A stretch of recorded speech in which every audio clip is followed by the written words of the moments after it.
Selamat siang dan selamat sahabat. Bukan pagi lagi, oleh karena sekarang sudah lewat tengah hari. Seharusnya saya sudah mesti berhenti berkhotbah, tetapi saya baru memulainya. Bila mana kereta api berangkat terlambat, dia pun akan tiba terlambat juga. Karena kita memulainya terlambat, maka Pak Mamora siap-siap untuk tiba di tempat tujuan agak terlambat juga, atau pas-pas terlambat. Baik, apa kabar saudara di hari Sabat ini? Apakah saudara berbahagia? Kalau saudara berbahagia, bolehkah saya dengar satu orang katakan amin? Nah, bolehkah seluruh kita yang hadir mengatakan amin? Bukan main, luar biasa, puji Tuhan. Adakah yang berulang tahun hari ini? 9 Juli. Ada ulang tahun 9 Juli? Tidak ada. Tanggal 9 Juli bukan tanggal populer untuk kelahiran. Oke, tidak mengapa. Adakah yang menikah 9 Juli? Ada?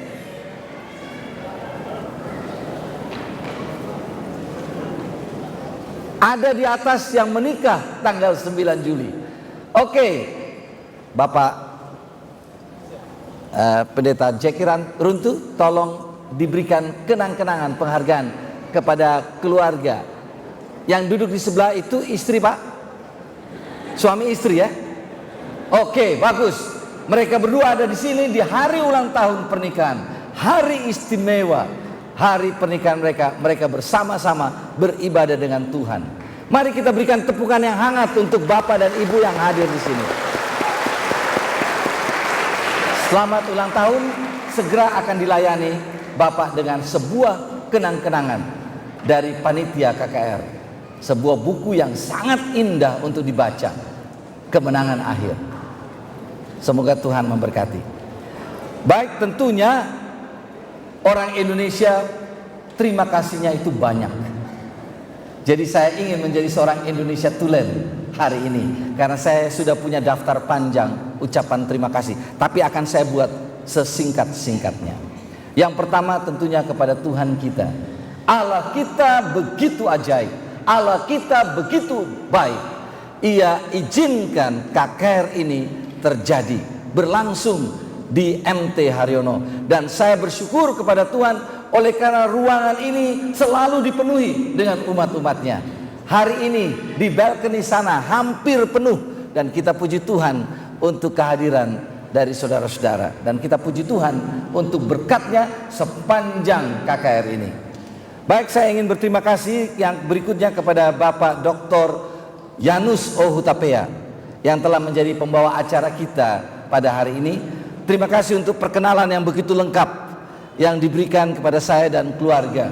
Sementara tadi beliau memberikan perkenalan kepada saya, maksud saya perkenalan tentang diri saya dan keluarga kepada saudara-saudara. Saya berpikir saya akan meminta Bapak Hutapea, bila mana saya meninggal dunia nanti, untuk menjadi pembaca riwayat hidup saya. Pasti riwayat hidup saya akan menjadi indah, dan keluarga saya akan dihiburkan. Terima kasih. Kemudian saya ingin berterima kasih kepada The Lolin Kids. Karena mereka KKR ini terjadi. The Lolin Kids, mereka minta kepada saya dari sejak tahun yang lalu, di bawah pimpinan Bapak Mangun Tamba. Nanti saya siap-siap nanti. Ini anggota tim saya ini. Sabar sebentar lagi. Bapak Mangun Tamba ini terus bertelepon, email, luar biasa. Bapak Mangun Tamba, Pak boleh berdiri dengan Ibu? Bapak Mangun Tamba bersama Ibu. Inilah mereka. Kita berikan tepukan yang hangat untuk kedua suami istri ini. Mereka lah yang kemudian mengorganisir Lolin Kids untuk menjadi pendamping saya di KKR ini.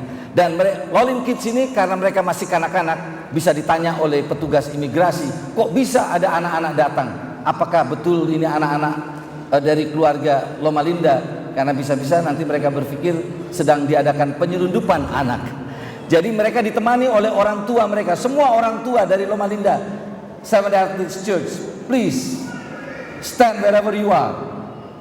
Families, parents. Oke, inilah mereka dari jemaat Loma Linda kita di California. Terima kasih banyak. Rupanya tidak semua hadir saat ini atau mungkin malu-malu berdiri. Padahal sudah lama di Amerika, harusnya tidak boleh malu berdiri. Oke. Terima kasih. Lalu Bapak Gamal Simorangkir. Bapak Gamal Simorangkir, tolong berdiri. Oh, sudah ganti jasnya, jadi saya tidak lihat jelas tadi. Baik, terima kasih. Beliau ini pelatih dari Lolin Kids. Dan kemudian kepada semua anggota Lolin Kids, Mauliati Godang, many thanks. Lolin Kids ini sudah dikenal luas di California. Mereka menyanyi di mana-mana, di konsulat Republik Indonesia, di gereja-gereja Advent di California, dan puncak pelayanan mereka adalah ketika diadakan persidangan besar Gereja Masyarakat Hari ke-7 sedunia di Atlanta, Georgia tahun yang lalu, dan mereka menyanyi juga di General Conference Session waktu itu. Dan kini satu acara akbar yang lainnya, mereka juga melayani KKR di MT Haryono, KKR untuk Pemuda Advent DKI. Kemudian kami ingin berterima kasih kepada Conference Jakarta dan sekitarnya yang telah menyambut gagasan positif tadi, gayung bersambut, mendukung terselenggaranya KKR ini. Saya ingin untuk mengucapkan salut dan terima kasih kepada Pendeta El Situmorang, kemudian Pendeta Roni Wenas, kalau ada beliau di sini, atau melayani jemaat yang lain, lalu Saudara Panahatan Dolok Saribu Bendahara, Mauliati Godang, untuk semua yang dibuat. Pendeta Roni Wenas datang ke rumah kami beberapa bulan yang lalu dan katakan, Pendeta Misa siap, KKR akan diadakan di MT Haryono. Saya katakan puji Tuhan, kita jumpa dengan beliau. Kemudian saya ingin berterima kasih kepada jemaat MT Haryono sebagai tuan rumah, Pendeta HD Manurung dengan jajaran pendeta-pendeta yang mendukung dia, Pendeta Roni Rambi, Pendeta Muda Julius Sihotang, Pendeta Muda Waldin Purba, dan Pendeta Muda Stephen Nenoharan. Terima kasih banyak untuk dukungan dari jemaat tuan rumah. Kepada semua jemaat di kota Jakarta, terima kasih banyak. Para pendeta, tua-tua jemaat yang mendukung terselenggaranya KKR kita ini, saya juga berterima kasih. Kemudian kepada panitia KKR yang terdiri atas orang-orang muda di bawah pimpinan Pendeta Jackie Runtu. Pendeta Jackie tolong berdiri. Siapa tahu ada yang belum kenal. Ini beliau sangat aktif dan beliaulah yang terus berkomunikasi, kerja keras. Saya kira tidak tidur-tidur beliau selama ini. Jadi kita perlu berikan dukungan kepada beliau, ucapan terima kasih. Kepada para Pathfinders dan juga Master Guide yang setiap malam melayani KKR ini dengan seragam mereka, sehingga saya rasanya aman berada di ruangan ini. Terima kasih banyak.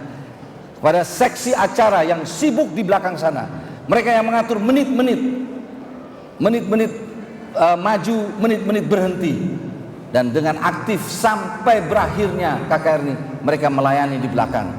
Kemudian juga kepada tim dari Public Address System yang begitu luar biasa, sangat peka, sangat sensitif, sehingga suara saya bisa didengar oleh semua orang.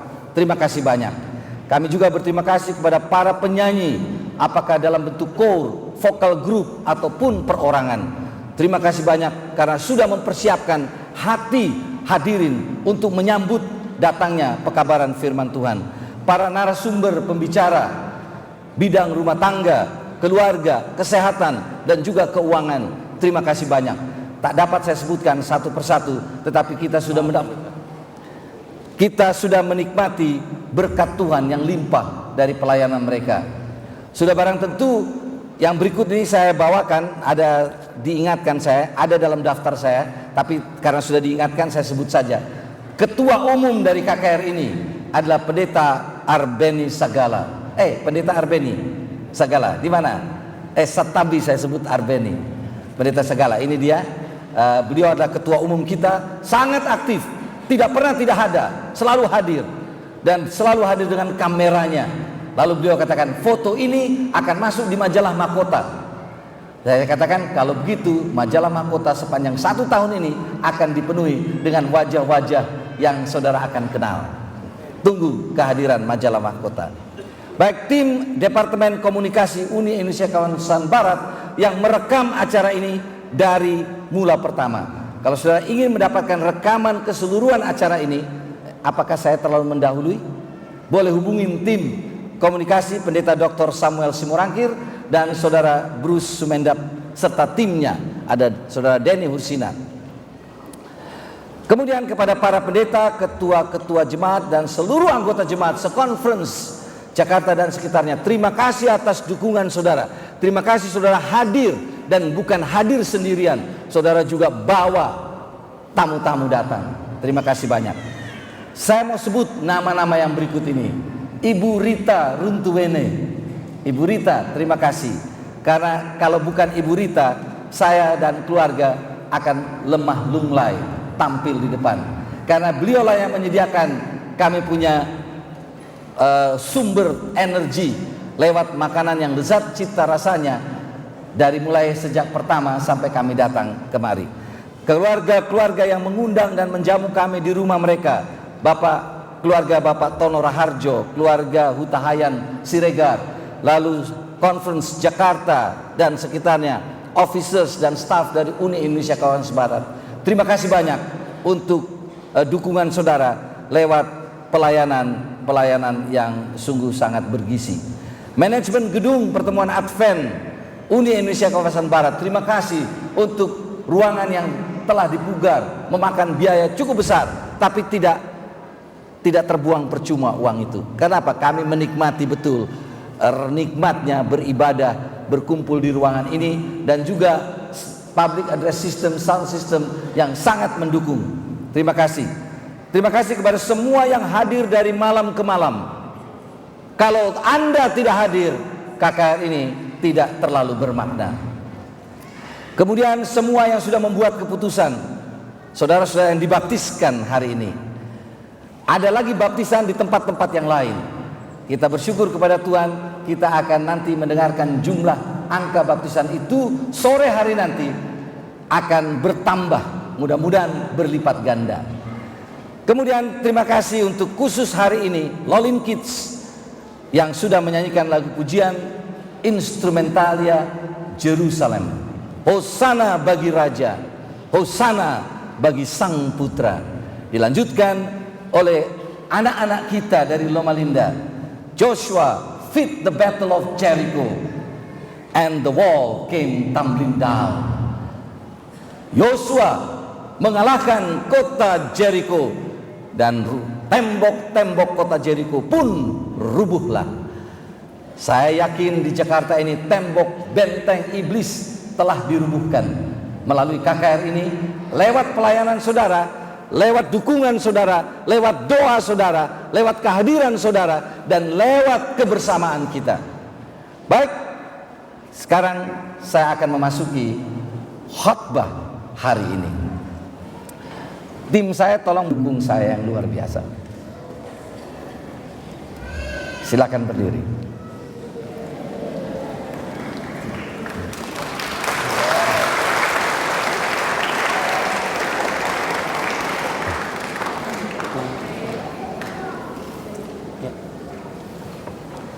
Kemudian putri saya, Laura Misa, tolong berdiri. Ini putri saya. Dialah yang mempersiapkan segala sesuatu sebelum kami tiba, dan keluarganya, Bruce Sumendap suaminya. Kemudian putri bungsu saya, Ellen Naomi Misa. Ini anggota tim saya di KKR. Jadi setiap kali saya mengadakan KKR, mereka inilah yang mendukung saya dengan penuh. Mereka lah yang memberikan doa, dukungan, bahkan juga kritikan-kritikan. Saudara yang kasih kritikan-kritikan mereka, kritikan yang membangun, dan itu semua memperbaiki pelayanan saya. Dan terima kasih karena Tuhan berikan kepada saya keluarga saya ini. Baik, judul kita hari ini adalah Rumah di Bumi versus Istana di Balik Awan. Banyak sekali permintaan masuk, bahkan ada yang memberikan thumb drive mereka. Kalau orang Indonesia sebut apa itu thumb drive? Itu sekarang ini gampang sekali. Dulu tolong fotokopi.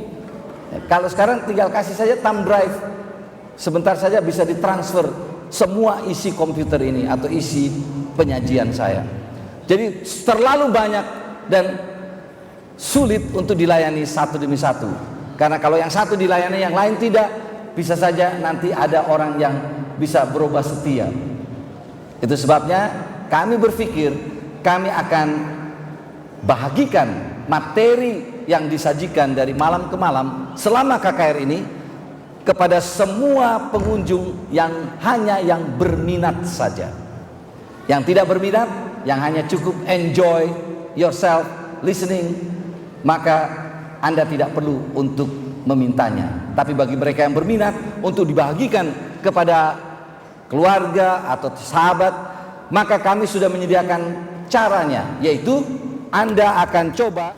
Oke, di sana ada website www.adventist.or.id.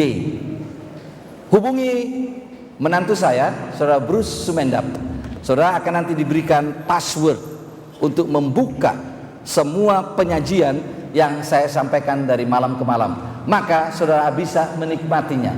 Jadi ada websitenya di sana, catat. Tetapi baru mulai aktif minggu depan. Karena pelayanan saya masih panjang, saya akan bikin KKR yang sama di Manado. Itu sebabnya bersabar, buka website ini, saudara akan dapatkan materi KKR ini dari malam ke malam dalam bentuk PowerPoint presentation. Kita akan bahas rumah di bumi. Rumah di bumi, bagaimanapun sederhananya rumah kita, rumah itu adalah tempat yang paling indah. Ada lagu yang mengatakan, be it ever so humble, there's no place like home. Bagaimanapun sederhananya, bagaimanapun bersahajanya sebuah rumah, tidak ada tempat seindah rumah. Rumah adalah tempat yang indah. Apakah itu rumah kita sendiri? Apakah itu rumah kita sewa? Apakah kita menumpang? Apakah rumah itu rumah kontrak?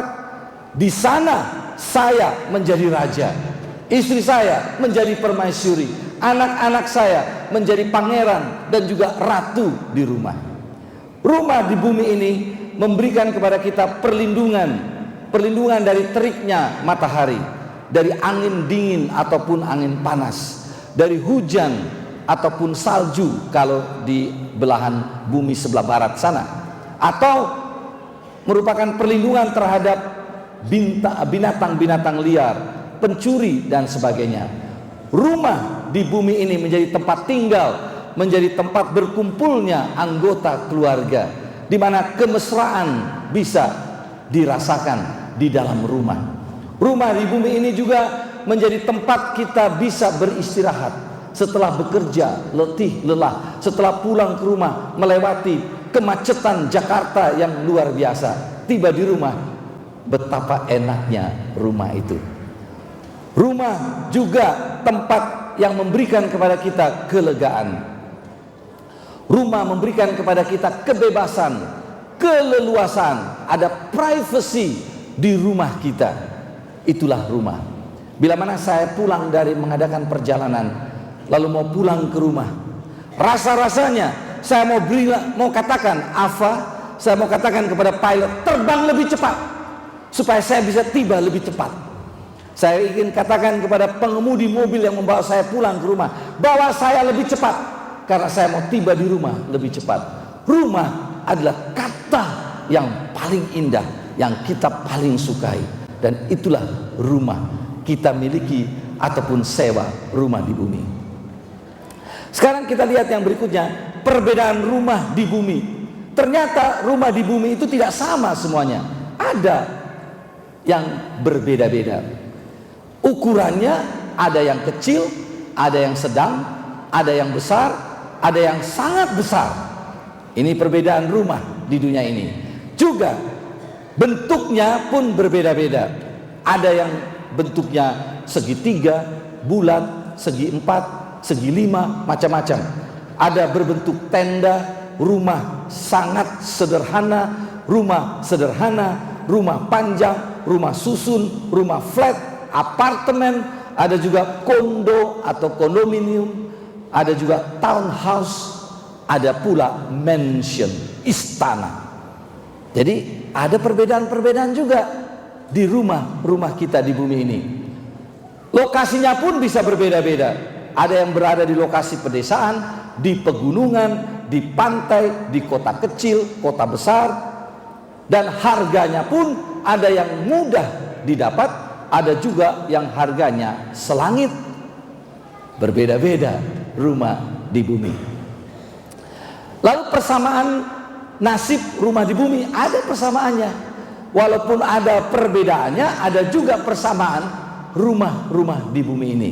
Apa persamaannya? Yang pertama, rumah di bumi ini tidak kekal. Kalau pemerintah katakan mau buat pelebaran jalan, rumah kita yang kita tinggali bertahun-tahun harus dibongkar. Kalau mau dibuat di situ bangunan pertokoan, banyak rumah kita harus dibongkar. What's happening? Beginilah teknologi. Ada saja hal-hal. Oke, you do this one. Option, comment, and then P.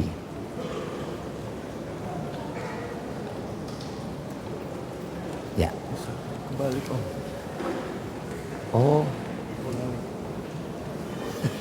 Oh, ini yang seharusnya untuk saya. Oke. Kira-kira mengganggu nggak ini? Oh, tidak terlihat. Saudara tahu, harus mengaku saja. Laptop saya ini laptop baru. Jadi saya sendiri masih belajar bagaimana menaklukkannya.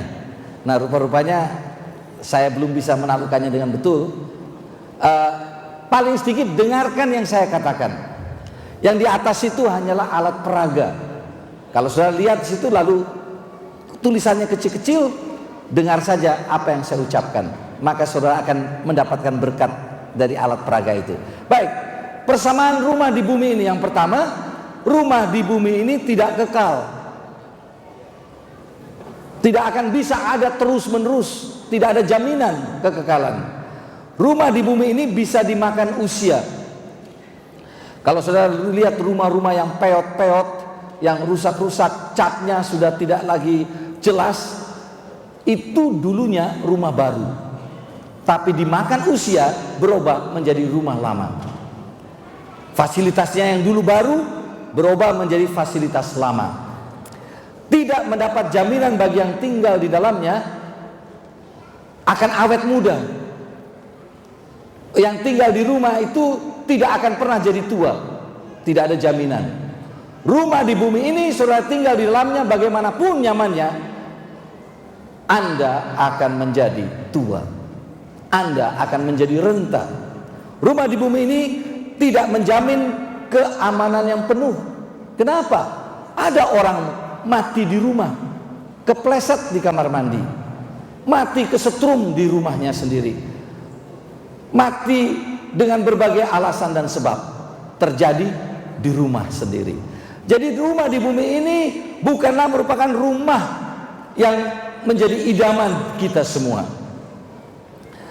Ada kematian di rumah-rumah di bumi ini. Itu sebabnya di Amerika bila mana seseorang meninggal dunia, maka jenazahnya tidak pernah dibawa pulang ke rumah. Dibawalah ke funeral home. Kalau di sini apa namanya itu ya? Rumah duka. Dibawa ke rumah duka. Kenapa? Bila mana ada orang mati dibawa ke rumah, orang tahu bahwa di rumah ini pernah ada orang mati, rumah itu tidak akan laku dijual. Orang tidak suka membeli rumah di mana ada kematian terjadi di dalamnya. Itu sebabnya begitu seseorang meninggal, dari rumah sakit tidak dibawa ke rumah, langsung dibawa ke rumah duka atau ke funeral home. Saudara yang kasih, rumah di dunia ini tidak memberi jaminan kepada kita akan hidup kekal di rumah itu. Kita bisa mati. Pak Simanjuntak, kita bisa mati di rumah kita juga. Nah, saya mau Oke lah, tidak mengapa. Ini ada yang bisa tebak di perumahan mana ini gambar saya ambil. Ini bukan di perumahan orang hidup. Ini adalah kuburan Chinese di Manila. Sayang tidak terbaca tulisan, tapi paling sedikit saudara tahu gambarannya. Ini Chinese cemetery, kuburan Cina di Manila. Kalau saudara pergi ke sana, saudara akan terheran-heran karena kuburan di sana bentuknya bentuk rumah, lebih indah dari rumah sangat sederhana. Karena rumah-rumah mewah yang dibangun di sana, ada AC-nya, ada kamar mandinya, ada kamar tidurnya. Setiap tahun keluarga yang mau melayat ke kubur-kubur ini bisa tidur di kubur situ, ditemani oleh kerangka jenazah orang tua yang dikubur di sana. Chinese cemetery. Saudara lihat bentuk-bentuk ini bukan rumah orang hidup, ini rumah orang yang mati. Ada nama jalannya juga, nama-nama jalannya ada. Nama jalannya ini Konsul Jenso Road. Mau tulis surat boleh juga, tapi tidak akan ada yang baca. Yang baca pun mungkin keluarga orang mati itu yang hidup. Saudara bisa lihat rumah-rumah di sana bukan main. Jalanannya pun lengang, tidak ada kemacetan karena tidak ada yang lewat-lewat di sana. Karena penghuni-penghuninya semua tidur nyenyak, tanpa mimpi, tanpa bernafas. Yang lucu ditulis di sana, do not enter, jangan masuk. Loh, orang matinya tidak keluar, orang yang hidup takut masuk ke sana, ditaruh tanda do not enter, jangan masuk. Loh, menarik manusia ini ya. Inilah foto yang saya ambil dari luar. Begitu tiba di depan rumah-rumah itu, saya ambil foto-fotonya. Ada di sana suami istri, ada opa-oma di sana. Mereka lah yang menjaga rumah itu, tapi berjaga bukan hidup, mati. Ini tingkat 3 rumah ini, bertingkat 3. Pemiliknya ini dia, yang saya berfoto, bukan yang ini yang di atas ini. Itu pemiliknya. Sementara tertidur dalam kematian. Itu rumah-rumah orang-orang yang mewah, yang mampu bangun rumah untuk orang mati. Kalau ini rumah orang-orang sederhana, ini RSS orang mati. Rumah sangat sederhana, berbentuk seperti filing kabinet, sampai 7 tingkat, 8 tingkat, 9 tingkat. Jadi kalau orang yang sangat sederhana mati, dikuburnya di situ. Salah seorang anggota kita orang Indonesia yang mati kebetulan membunuh dirinya, orang tuanya marah besar, tidak mau datang menjenguk jenazah anaknya itu, biarkan dikuburlah di sana, jangan dibawa pulang. Jadi dikuburlah dia di salah satu dari filing kabinet ini, dimasukkan. Inilah rumah-rumah mereka, orang mati. Ini satu lagi yang menarik ini. Sayang tidak kelihatan jelas ya. Ini di bawah ini kuburan tadi, filing kabinet yang isinya mayat. Nah, orang-orang yang tidak mampu beli tanah, beli rumah, mereka dapatkan tanah gratis dan bangun rumah mereka di atas kuburan-kuburan ini. Lihat nih, ini orang-orang ini bangun rumahnya di atas tumpukan kuburan tadi. Lalu kalau terjadi peristiwa pemakaman, mereka nonton dari atas rumah, di bawah mayat ini ditaruh mau dikuburkan, mereka lihat-lihat dari atas. Tidak ada lampu listrik dan mereka tidak takut orang mati. Banyak orang takut orang mati. Mau tidur di kuburan, no way, jangan suruh saya tidur di kuburan. Mereka tidak takut. Tiap hari mereka di sana, hidup di sana. Ada orang dikubur, lihat-lihat dari atas. Ini juga rumah-rumah orang mati. Ini rumah di dunia untuk orang hidup maupun orang mati. Baik, saya bawa Anda sekarang ke Korea, ke satu tempat yang disebut Nomok Nature Observatory, observatori bintang alam yang bernama Nomok Saya gampang menghafalkannya karena di negara kita, di daerah halak kita ada tomok, kalau ini nomok. Ini adalah sumbangan dari seorang dokter gigi, orang Advent. Dia bangun sebuah teropong bintang yang besar untuk menolong orang-orang muda di Korea supaya mereka percaya Allah yang menciptakan langit dan bumi dengan segala isinya, termasuk bintang-bintang. Jadi kami pergi ke sana. Kami menggunakan teropong bintang yang ada di sana. Ini yang paling kuat yang mereka miliki, 48 inci atau lebih dari 1 meter garis tengah dari teropong bintang ini. Dan untuk pertama sekali mata saya melihat ke bintang Orion, nebula Orion. Saya akan tunjukkan kepada saudara. Inilah dari jarak kejauhan kita melihat ini nebula Orion. Menggunakan Hubble teleskop lebih dekat lagi kita melihat Orion itu. Beginilah kira-kira bentuknya dari kejauhan, dan saudara bisa lihat bagaimana Orion itu indah sekali. Sangat indah pemandangan yang ditonjolkan. Saudara lihat bagaimana ada lubang Orion, kemudian dari sana keluar cahaya beraneka warna yang sangat elok. Masih ingat ada berapa lapis fondasi kota Yerusalem baru? Ada 12 ya, 12 lapis, terdiri dari batu-batu permata. Di sini kalau lihat ini adalah permata yaspis, batu yaspis.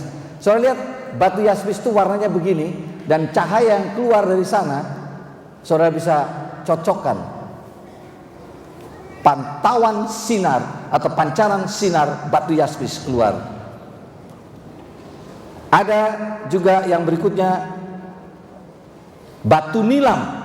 Inilah warna batu nilam, dan saudara bisa kenakan ini gambar warna batu nilam dengan cahaya yang keluar dari lubang Orion itu. Batu mirah, batu yang ketiga. Saudara bisa lihat warnanya cocok dengan cahaya yang keluar dari lubang Orion itu tadi. Kemudian ada batu zamrud. Ini permata batu zamrud, dan saudara bisa lihat bandingkan cahaya yang keluar dari lubang Orion. Yang saya percaya, Nyonya White katakan kota Yerusalem baru akan turun lewat lubang besar Orion.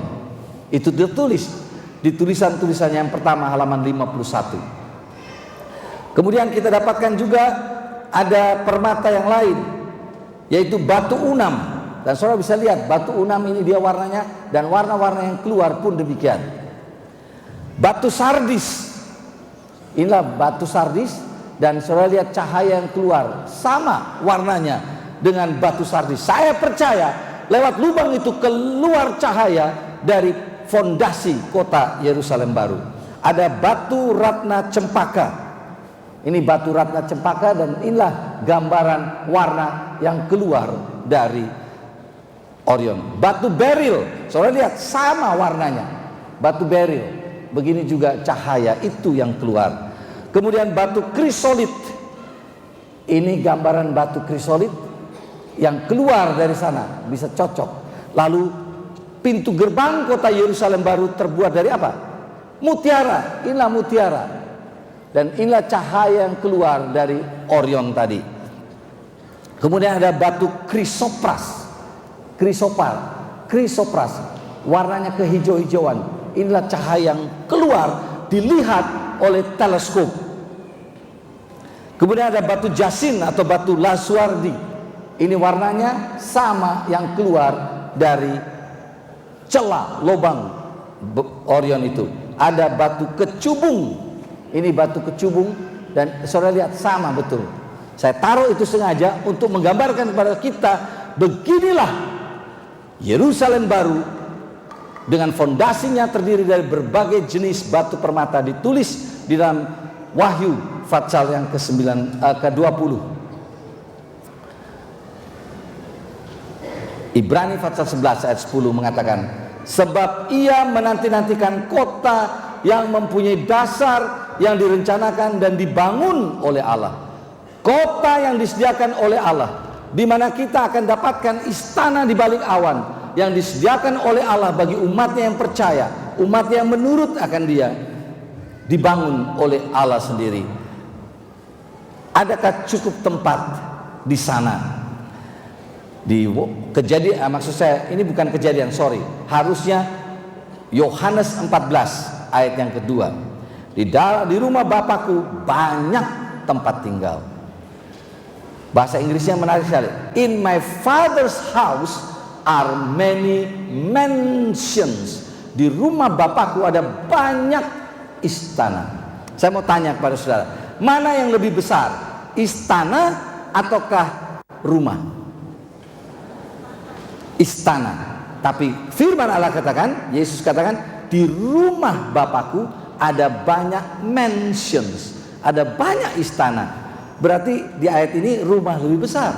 Itulah rumah yang Allah sediakan, Yesus sediakan bagi kita. Akan ada banyak tempat.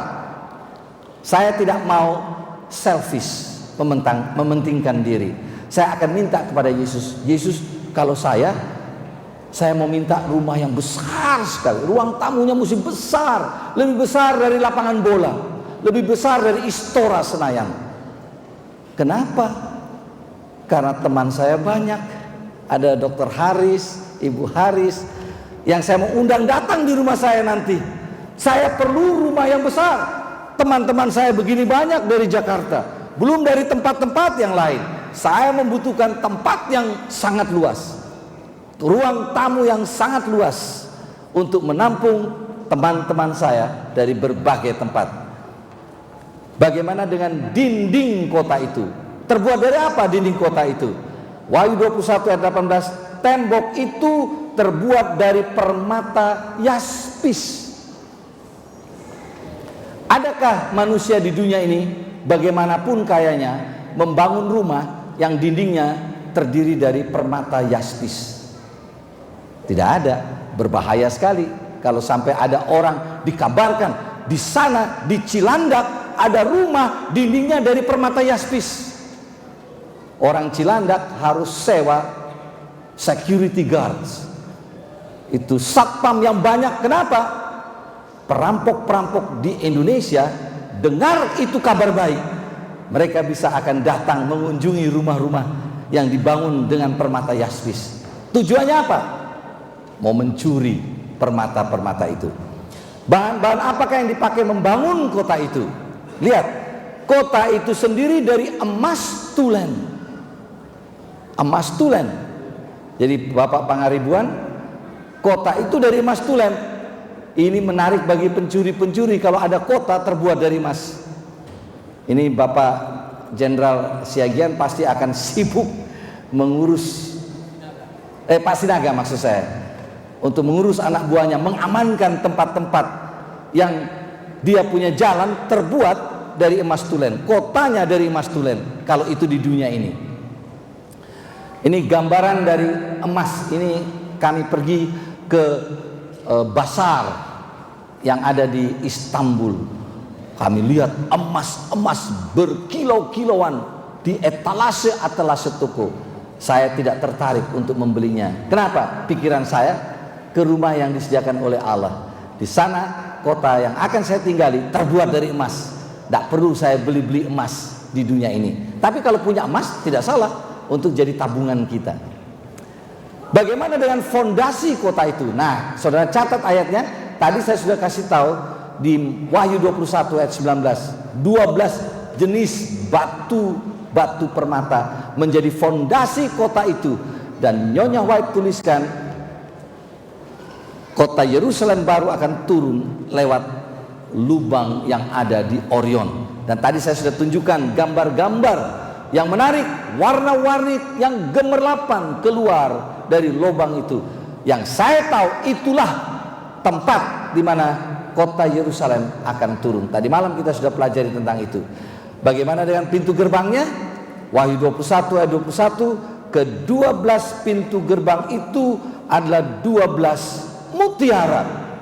seorang ahli rancang bangunan, setelah mempelajari tentang buku Wahyu lalu melihat tentang bentuk serta luas besarnya kota Yerusalem baru ini, dia kemudian mengatakan supaya simetris maka pintu gerbangnya haruslah setinggi 75 meter. Bayangkan pintu gerbang yang 75 meter itu terdiri dari sebutir mutiara. Makanya cahaya kemudian keluar dari sana. Pertanyaan berikutnya, apakah ada malam di sana? Wahyu 22 ayat yang kelima mengatakan malam tidak akan ada lagi di sana. Malam seringkali diasosiasikan dengan hal-hal yang menimbulkan rasa takut. Pencuri, perampok bekerja giat di gelap malam. Di malam hari orang takut untuk keluar. Di sana tidak ada malam, artinya tidak ada rasa takut lagi.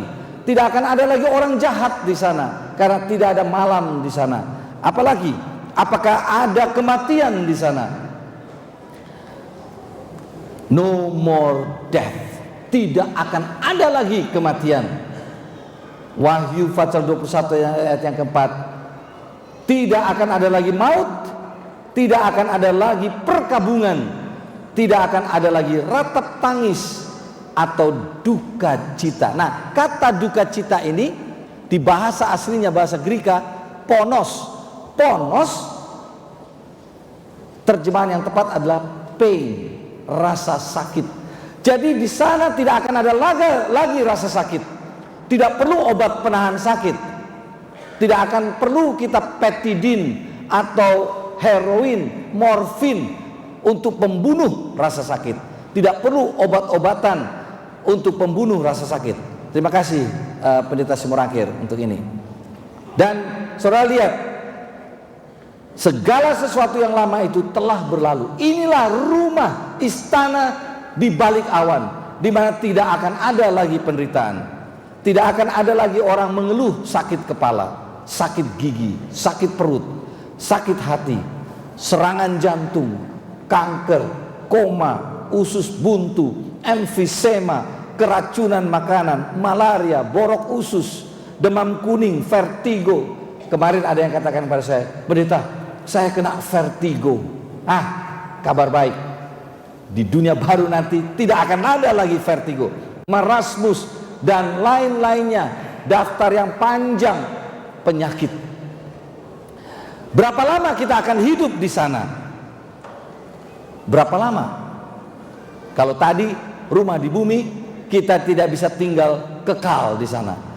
Kalau di dunia baru nanti, di istana di balik awan dikatakan mereka akan memerintah sebagai raja sampai selama-lamanya. Ada seorang anak kecil umur 9 tahun tanya kepada pendeta, pendeta, selama-lamanya itu berapa lama? Pendeta katakan, nah, selama-lamanya itu lama sekali. Nah, Pak Pendeta, berapa lama itu? Lama sekali.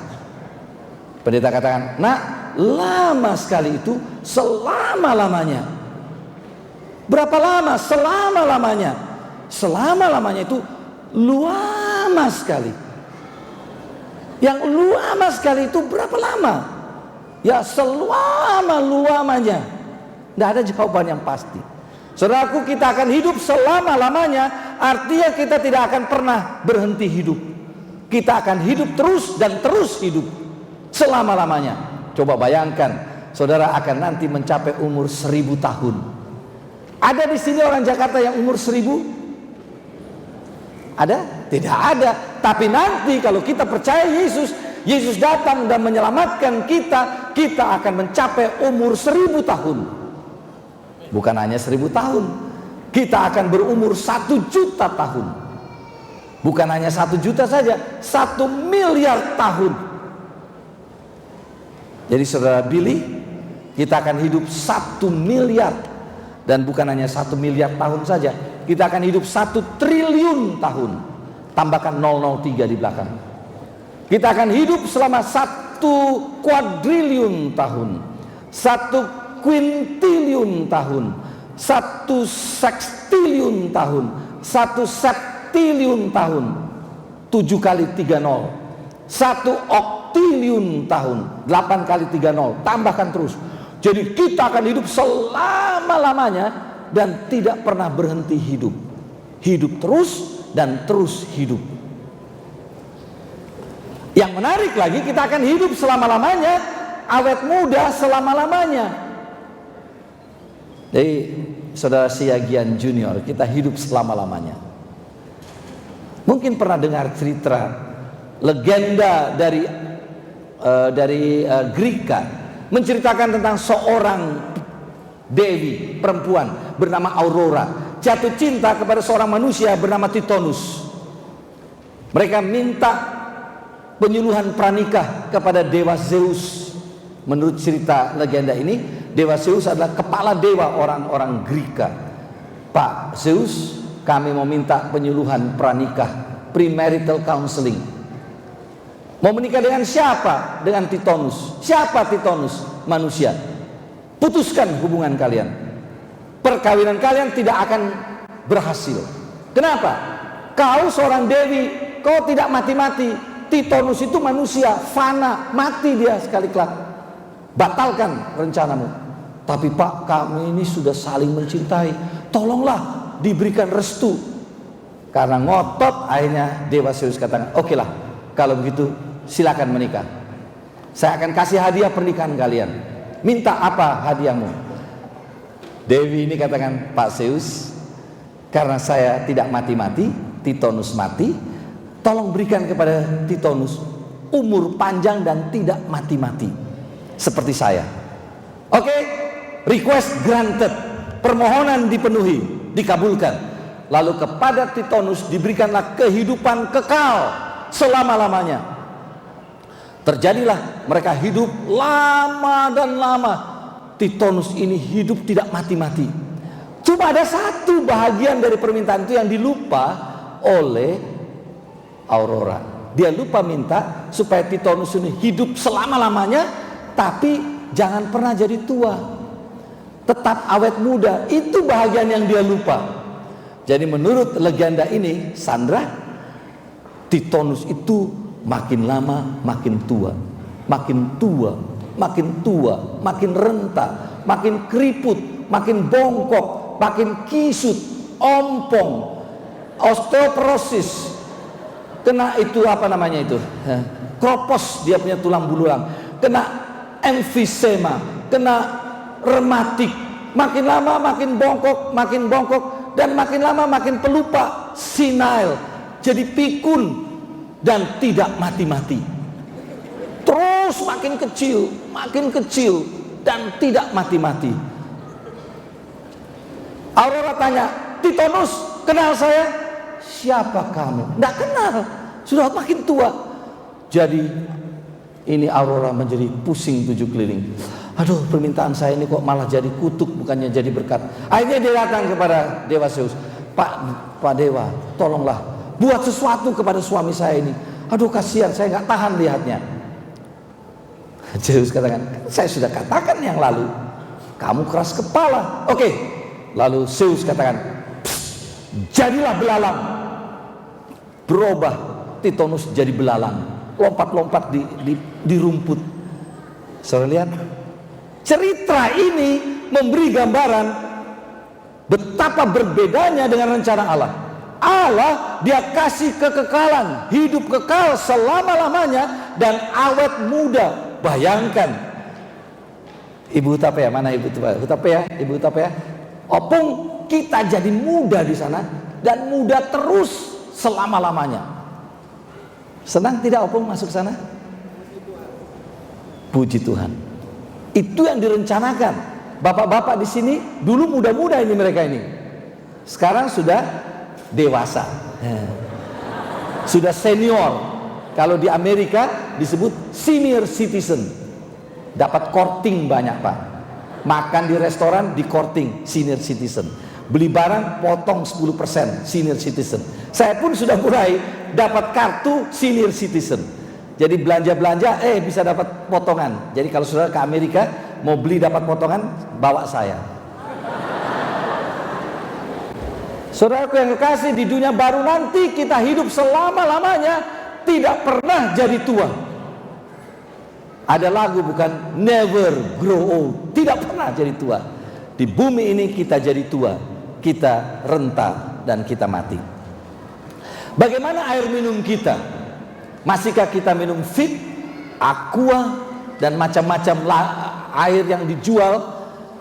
Dikatakan, ditunjukkan kepadaku sungai air kehidupan yang jernih bagaikan kristal mengalir keluar dari tahta Allah. Sumber kehidupan mengalirkan air. Kita minum, kita tambah hidup dan tambah hidup dan hidup terus. Bagaimana dengan makanan kita? Luar biasa ini. Di tengah-tengah jalan kota itu, yaitu di seberang menyeberang sungai itu, ada pohon-pohon kehidupan yang berbuah 12 kali tiap-tiap bulan sekali. Kita makan buah pohon kehidupan. Semakin dimakan, semakin hidup. Semakin dimakan, semakin muda. Dan seterusnya. Bukan main. Tuhan sudah sediakan semua ini. Apakah ada pencuri, ngengat dan karat di sana? Di dalam Matius pasal 6 ayat 19 dan 20, pencuri tidak akan ada di sana. Saya senang karena pencuri tidak ada di sana. Kenapa? Kalau sampai pencuri diizinkan masuk ke dunia baru nanti, banyak jalan akan berlubang-lubang karena terbuat dari emas. Pencuri tidak boleh masuk ke sana. Ngengat tidak boleh masuk di sana. Karat tidak akan ada di sana. Bagaimana dengan tubuh kita? Apakah masih ada cacat tubuh di sana? Yesaya 35 ayat 5 dan 6. Mata orang-orang buta akan dicelikkan. Telinga orang tuli akan dibuka. Orang lumpuh melompat seperti rusa. Orang bisu bersorak-sorai. Luar biasa. Negeri yang disediakan oleh Allah. Saya akan buang kacamata saya ini. Tidak perlu kita pakai kacamata, Pak Gultom. Kenapa? Mata kita akan, istilahnya ukurannya 20/20 kalau di Amerika. Oh, matamu masih 20/20, artinya normal. Tidak perlu kacamata, baca ataupun melihat jauh. Kita akan menjadi muda kembali. Lalu orang yang tuli akan telinganya dibuka. Saya suka cerita ini, istri saya suka cerita ini. Satu kali ada satu bapak komplain kepada dokter. Dia katakan, "Dok, istri saya itu tulinya bukan main." Oh ya?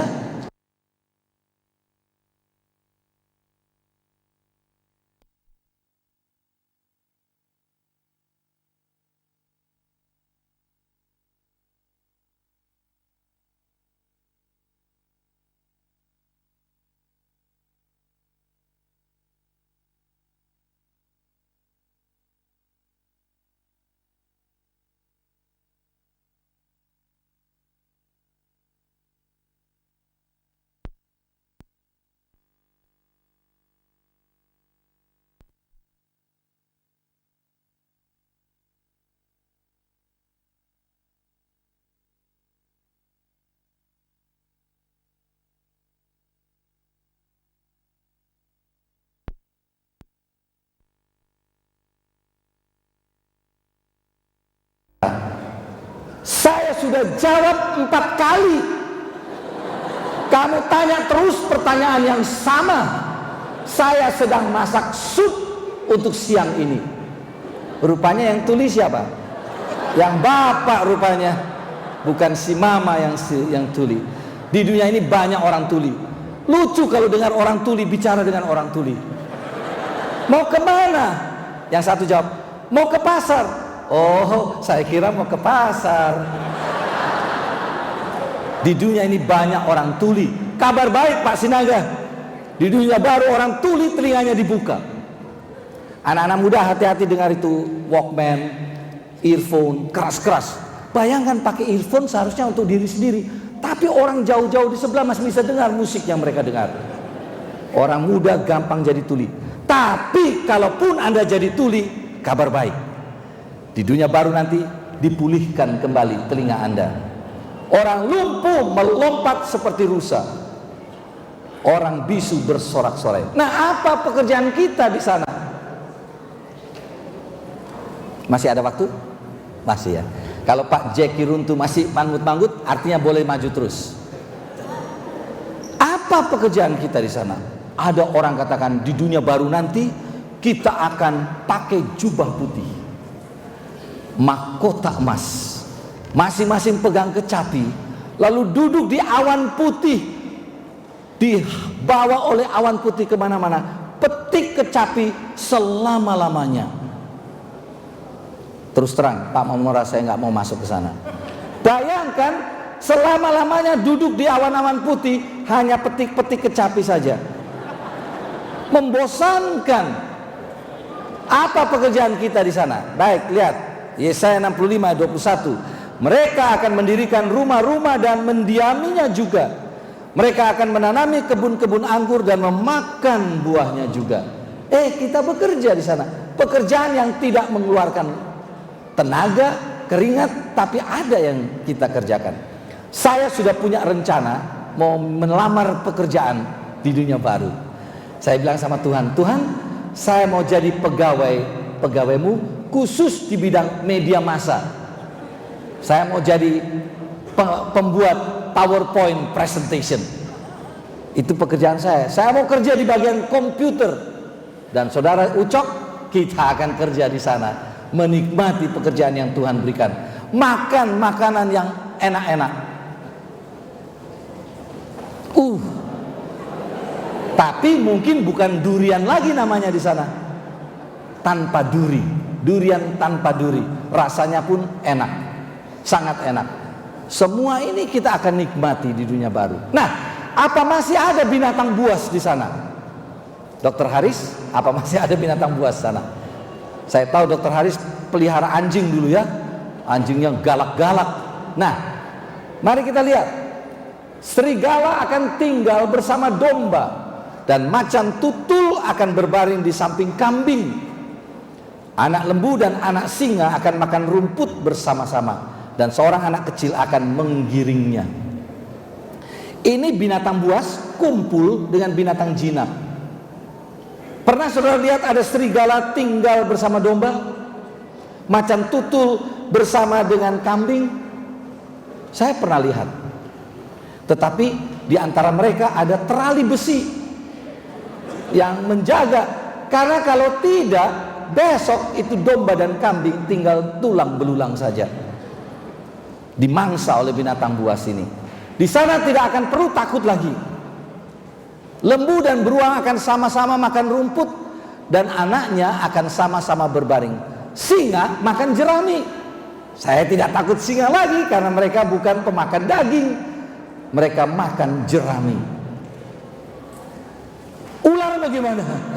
Ada yang tulis pertanyaan, pendeta, bagaimana dengan ular di sana? Apakah kami masih rasa takut dengan ular? Saya paling takut ular, tapi dengan ular ini saya tidak takut. Di dunia baru gambarannya, anak yang menyusu akan bermain-main dekat liang ular tedung, dan anak yang cerai susu akan mengulurkan tangannya ke sarang ular biludak. Tidak ada yang perlu ditakuti.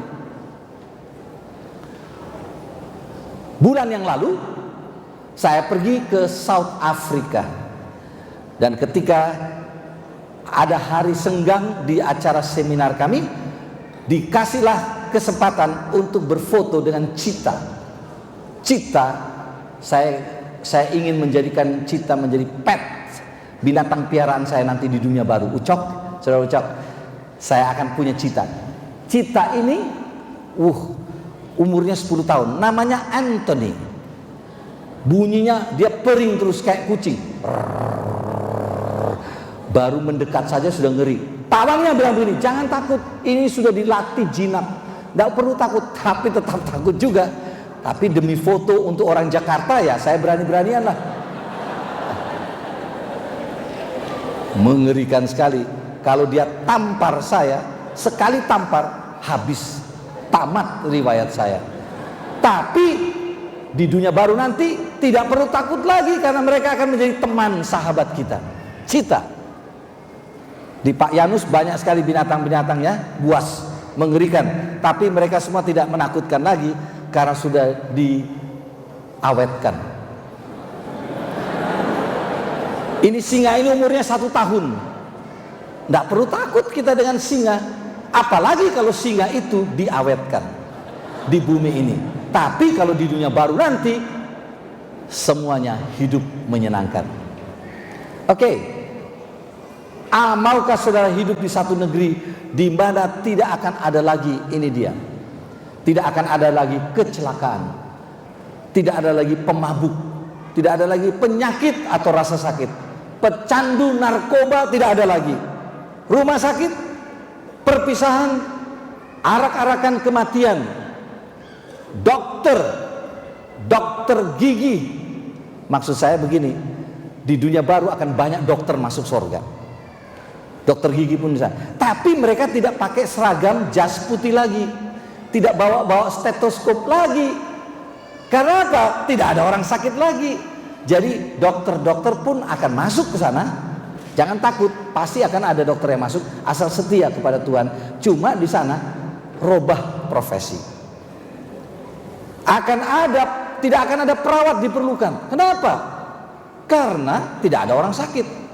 Ahli hukum tidak perlu lagi, tidak ada tuduh menuduh lagi di sana, tidak ada lagi rentenir karena perlu uang kita pinjam, jual sistem ijom, tidak perlu lagi. Pengangguran tidak ada lagi, belah kelaparan tidak ada lagi, kemiskinan tidak ada, program pengentasan kemiskinan tidak diperlukan lagi di sana. Tidak akan ada lagi kriminal, orang jahat. Polisi akan banyak polisi masuk. Pak Sinaga, Bapak polisi akan masuk ke sana. Tapi tidak lagi jadi polisi di sana. Kenapa? Tidak perlu lagi pegang pistol atau pegang belenggu, apa itu namanya, handcuff, borgol, tidak perlu. Pengadilan tidak perlu, penjara tidak perlu. Kenapa? Tidak ada penjahat di sana. Maukah Anda menikmati hidup di suatu negeri di mana Anda tidak akan pernah menemukan angin topan, banjir, tsunami, bencana alam, gunung Merapi meletus, lahar panas, lahar dingin, panas tak tertahankan, dingin tak tertahankan, tidak ada peluru kendali, tidak ada bom atom, bom nuklir dan lain-lainnya. Yang menarik berikutnya ini, ibu-ibu, tidak ada kecemburuan di sana, tidak akan ada lagi perceraian, pemerkosaan, pertengkaran dengan tetangga, demonstrasi protes, pemogokan buruh, pemeriksaan skandal, tidak ada lagi tentara, angkatan laut, angkatan udara. Banyak tentara akan masuk surga, tapi mereka tidak pakai seragam tentara lagi. Mereka akan pakai jubah yang dibasuh di dalam darah Yesus Kristus. Tidak lagi ada mereka melakukan pekerjaan-pekerjaan seperti itu. Peperangan tidak akan ada lagi. Revolusi berdarah tidak akan terjadi lagi di dunia baru yang disediakan oleh Allah bagi saudara dan bagi saya. Saya mau jadi tetangga saudara di sana. Maukah saudara jadi tetangga saya juga di sana? Segala sesuatunya ini gratis, tanpa bayar, diberikan dengan cuma-cuma. Kalau bahasa Malaysia cuma-cuma itu mereka bilang percuma. Ini percuma semuanya. Maksudnya bukan tidak ada harganya. Percuma orang Malaysia artinya cuma-cuma, gratis. Semuanya ini mahal. Jangan berpikir kita tinggal di surga selama-lamanya itu tidak ada biaya. Biayanya besar sekali. Pernah saya dapat voucher hotel bintang 5 di Nusa Dua Bali. Seseorang kasih saya tidak punya uang untuk membeli itu atau menyewa hotel yang mahal ini. Saya katakan kepada seorang sahabat, seorang manajer dari sesuatu hotel, keluarga saya mau datang. Bolehkah kami menginap di hotel Anda? Oh boleh. Dia keluarkan kertas voucher 3 malam 2 kamar. Wah luar biasa. Tidak bayar 1 sen pun. Kami tinggal menikmati pelayanan hotel Nusa Dua di Bali tanpa bayar. Apakah hotel Nusa Dua itu hotel murahan? Tidak. Hotel mahal bintang 5. Harganya mahal, pelayanannya mahal, tapi saya tidak bayar 1 sen pun. Kenapa? Ada seseorang yang membayarnya untuk saya. Dunia baru yang indah, yang elok, aman, sentosa, kekal selama-lamanya. Tidak perlu kita bayar 1 sen pun. Kenapa? Bukan karena surga itu tempat yang murahan. Banyak kali orang tidak menghargai sesuatu yang dikasih percuma, maksudnya cuma-cuma. Oh, murahan. Banyak kali orang, ini barang murahan, tidak mau terima hadiah. Surga mahal, berharga, tinggi nilainya, tetapi diberikan gratis kepada semua kita. Kenapa? Kita tidak keluarkan bayaran apapun. Hidup bermiliar-miliar tahun, itu biaya besar, tapi diberikan cuma-cuma, gratis, tanpa bayar. Kenapa? Seseorang telah membayarnya. Siapa dia yang begitu baik, begitu murah hati, memberikan kepada kita semua pemberian yang hebat ini? Lihat di slides. Pribadi itu bernama Yesus Kristus. Dia telah membayar semua itu. Dia bayar semua itu dengan darahnya sendiri. Dia bayar itu dengan nyawanya sendiri, sehingga kita bisa menikmati kesukaan kekal itu karena dia sudah bayar. Apa respons kita kepadanya, di mana ia mau berkorban untuk kita? Jangan bosan, saya panggil putri saya kembali, karena dia anggota tim KKR saya. Dia akan menyanyikan lagu untuk membuat kita mengenang akan pribadi Yesus Kristus. Dia di Via Dolorosa, di jalan penderitaan Via Dolorosa itu, dia memikul kayu salib yang seharusnya Anda dan saya yang harus memikulnya. Dia tergantung di kayu salib, di mana saudara dan saya yang harus tergantung di salib itu. Dia ambil tempat kita karena ia mencintai kita. Dia serahkan nyawanya, tertumpah darahnya, agar saudara dan saya boleh menikmati kehidupan kekal selama-lamanya ini. Yesus membayar semua yang harus kita bayar sepanjang masa kekekalan. Ia sudah bayar dengan darahnya sendiri. Berapa banyak dari saudara yang berkata, Yesus, terima kasih karena pengorbananmu yang begitu besar, kasihmu yang begitu agung, maka kami bisa mendapatkan keselamatan itu. Kalau itu merupakan jeritan luapan hati sanubari kita yang mau bersyukur kepada Yesus Kristus, saya undang saudara nyatakan itu agar ia melihat. Mari kita nyatakan dengan kita berdiri dimanapun kita berada. Tindakan kita berdiri mengatakan kepada Yesus, Yesus, lihatlah, aku menerima pengorbananmu, aku menerima keselamatanmu, aku menghargai pengorbananmu yang hebat itu. Dan Yesus, ingatlah aku bila mana engkau datang nanti. Mari kita berdoa.